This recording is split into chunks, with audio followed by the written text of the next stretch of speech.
கண்ணா சொல்லுமா. இன்னைக்கு என்ன சமையல் பார்க்கலாமா? கண்டிப்பா பார்க்கலாம். வாழ்க வளமுடன். இங்கேன்னு பார்க்கலாம் வாங்கோ.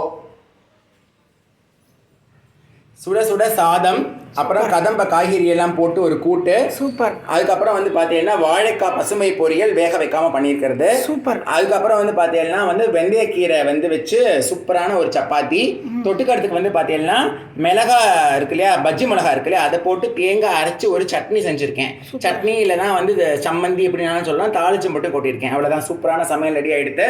ஓகே. இப்போ வந்து பார்த்தீங்கன்னா இந்த வாழைக்காய் பசுமை பொரியல் எப்படி பண்ணேன்னு சொல்கிறேன். ரொம்ப ரொம்ப சிம்பிள். வாழைக்காய் எடுத்துக்கோங்க, குட்டி குட்டி குட்டி பீசஸாக கட் பண்ணிவிட்டு உப்பு தண்ணியில் போட்டு ஊற வச்சுருங்க. நல்ல ஒரு கைப்பிடி அளவு உப்பு போட்டு, முன்னாடி இவ்வளோ அளவு உப்பு போட்டு தண்ணி ஊற்றி ஊற வச்சுருங்க.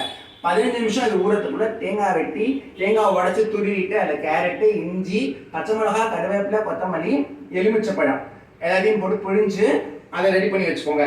15 மினிட்ஸ் நல்லா புழிஞ்சு போட்டு ஒரு வாட்டி வாஷ் பண்ணிவிட்டு இந்த வாழைக்காய் ப்ளஸ் நம்ம பண்ணி வச்சிருக்கிற அந்த தேங்காய் எல்லாத்தையும் போட்டு மிக்ஸ் பண்ணிட்டேன் அப்படின்னா சூப்பரான இது ரெடி ஆகிடும். எலுமிச்சப்பழம் வேணா ஒரு அரை முடி சேர்த்தேன் அப்படின்னா நல்லா டக்கராக இருக்கும்.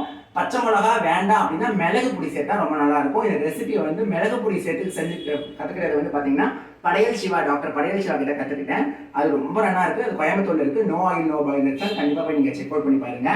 அப்புறம் பார்த்தீங்கன்னா இதனால நான் கதம்ப காய்கறிகள் சேர்த்து பண்ணுறேன் அப்படின்னு நிறைய கொஷின்ஸ் வருது. கதம்ப காய்கறிகளில் இதில் ஸ்ப்ரவுட்ஸ் இருக்குது. அப்புறம் குட் ஃபேட்டுக்கு முந்திரி பருப்பு தேங்காய் அரைச்சி விட்ருக்கேன். ஸோ ஒரு நாளைக்கு ஒரு மீல் சாப்பிடணும்னா ஒரு பவுலில் இந்த காய்கறி எல்லாமே போட்டு அப்படியே சாப்பிட்டோம் அப்படின்னாலே ஒரு ஃபுல் கம்ப்ளீட் மீல் சரியாயிடும். ஸோ அதனால இதை செஞ்சுருக்கு. இதோட ரெசிபி நான் கண்டிப்பாக டீட்டெயில் வீடியோ யூடியூப்ல கண்டிப்பாக அப்லோட் பண்ணுறேன். நெக்ஸ்ட் பார்த்தீங்கன்னா இப்போ நாங்கள் ஒயிட் ரைஸ்லேருந்து கைக்குத்தல் அரிசி இல்லைன்னா ப்ரௌன் ரைஸ்க்கு மாறினதுக்கு காரணம் ஒயிட் ரைஸில் மேலே இருக்கிற அந்த அதாவது அந்த பிரானும் அதுக்கப்புறம் உள்ள இருக்கிற ஜெர்மும் ரிமூவ் பண்ணிடுறான். எண்டோஸ்போம் உள்ள இருக்கிறது, மேல இருக்கிற பிரானும் உள்ள இருக்கிற ஜெர்மும் ரிமூவ் பண்ணிடுறதுனால ஒரு சத்துமே இருக்காது. பாலிஷ்ட். ஸோ நாங்கள் அன்பாலிஷ்ட் ரைஸ்க்கு மாறினால அந்த சத்து, ஃபைபர் சத்து, நார் சத்து கிடைக்கும் அப்படின்றதுக்காக நாங்கள் எடுத்துட்டு இருக்கோம். பட் எந்த ரைஸுமே இந்த மாதிரி முழுசா இருக்கும் போது மினிமம் ஒரு 2 to 3 hours ஊற வச்சுட்டு தான் நம்ம சமைக்கணும்.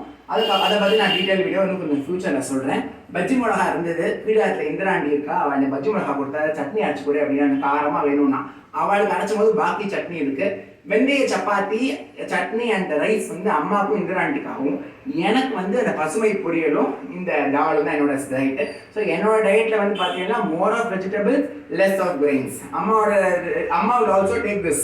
பட் இது ஜஸ்ட் ஏன்னா நம்ம ஒரு டயட்டுக்கு அடாப்ட் பண்ணி நம்ம ஒரு இன்டர்மீடியன்ட் ஃபாஸ்டிங் 16 hours அப்படிலாம் பண்ணுறச்சு நம்மளுக்கு ஒரு பக்கத்தில் இருக்கிறவாலும் என்ன நம்ம பையன் எப்படி சாப்பிட்றானே அப்படின்னு தோயிடக்கூடாதுனால ரைஸ் வச்சிருக்கேன். ஸோ ஜஸ்ட் அப்படியே நம்ம ஒரு நாளைக்கு எது பிடிச்சிருக்கோம். பட் எது பண்ணாலும் ஒரு கப் ஆஃப் ரைஸ் ஒரு டாலுக்கு 2 or 3 cups of vegetables is mandatory. So இதுதான் என்னோட டயட். இன்னொரு வீடியோ எல்லாத்தையும் சந்திக்கிறேன். இன்னொரு இன்ட்ரெஸ்டிங்கான மாம்பழம் திருப்பி சந்திக்கும் வரை விடைபெறுவது உங்கள் விக்னேஷ். நன்றி, வணக்கம், பாய்.